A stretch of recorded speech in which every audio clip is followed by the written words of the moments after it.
comes from Stephanie. Stephanie writes, I'm having trouble finding a bit that my horse likes. When I turn a barrel, she'll raise her head and gap her mouth.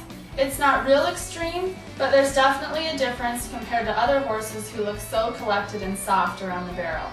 I've tried O-ring snaffles, a Tom Thumb, a mechanical hack, a Wonder Bit, the Martha Josie $1 Million Bit, and I'm thinking of trying a Jim Warner S-Hack.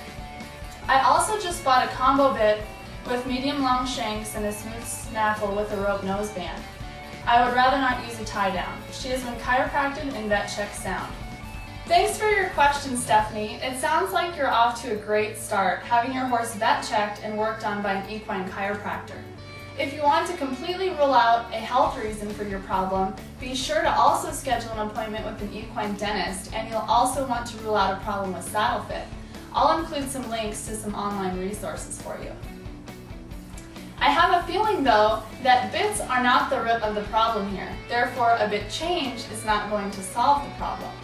In order for your horse to softly yield to bit pressure, you have to teach her how to do this and make sure she understands what's expected. In addition, if your horse isn't generally cooperative or is nervous or unbalanced emotionally, this can also cause the resistance and head tossing you're experiencing. First, let's address this from a psychological standpoint, because if we don't have that right, your horse is not going to be in a learning frame of mind. If she gets anxious, nervous, or chargy, or even if she's lazy, you might take some time both on the ground and under saddle to really put her feet to work. When you make numerous requests for your horse to move their feet in all different speeds and all directions, it establishes your leadership position. When you do this, she'll be more respectful and willing to pay attention to you. Once your horse is calm and focused, you can work on teaching her to yield to bit pressure. As a prerequisite, you'll want your horse to first be able to softly yield laterally, which is side to side, and vertically, which is up and down, to halter pressure. I'm going to demonstrate both of these types of flexion to bit pressure, but similar concepts apply. First, you'll want to outfit your horse in an O-ring snaffle, and to ask her to yield laterally, you'll pick up one rein and apply firm pressure as you move your hand towards your hip. Remember, as you start, to be firm in what you do, but gentle in how you do it. The pressure you apply will motivate her to find what you want, and the timing and quickness in which you release will teach her. Whatever you do, do not release until she gives to the pressure and put slack in the rein.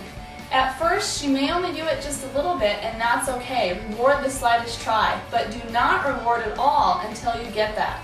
Be prepared to take the time it takes. If your mare's never been properly taught this, it could seem like an eternity before she yields to the pressure the first time, so hang in there. She'll probably root her nose and toss her head all around. This is just her trying to guess what you want. No matter what, keep the same firm pressure until she softens. Once she does, release her instantly. Give her a break and then ask her again.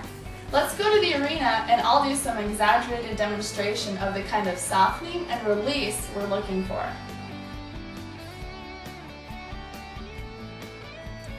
Each time you release when she gets soft, you're rewarding her for responding correctly. Keep in mind that if you release while she's still braced against you, that you're actually teaching her to continue to be resistant. The better the timing of your release, the faster she will learn. As you progress, it will take less and less time for her to soften. Eventually, ask her to get soft and then stay soft for a few seconds. When she's doing well with lateral flexion, move on to vertical flexion. All the same concepts apply, but we'll be using both hands to ask her to flex at the pole and soften to pressure. Do the lateral and vertical flexion at a standstill and gradually build to doing this at a walk, trot, and so on. Depending on how ingrained this habit is, it could take quite a while before she is consistent. Remember that in order for our horses to be soft and responsive in a run, they must be extremely soft and responsive going slow.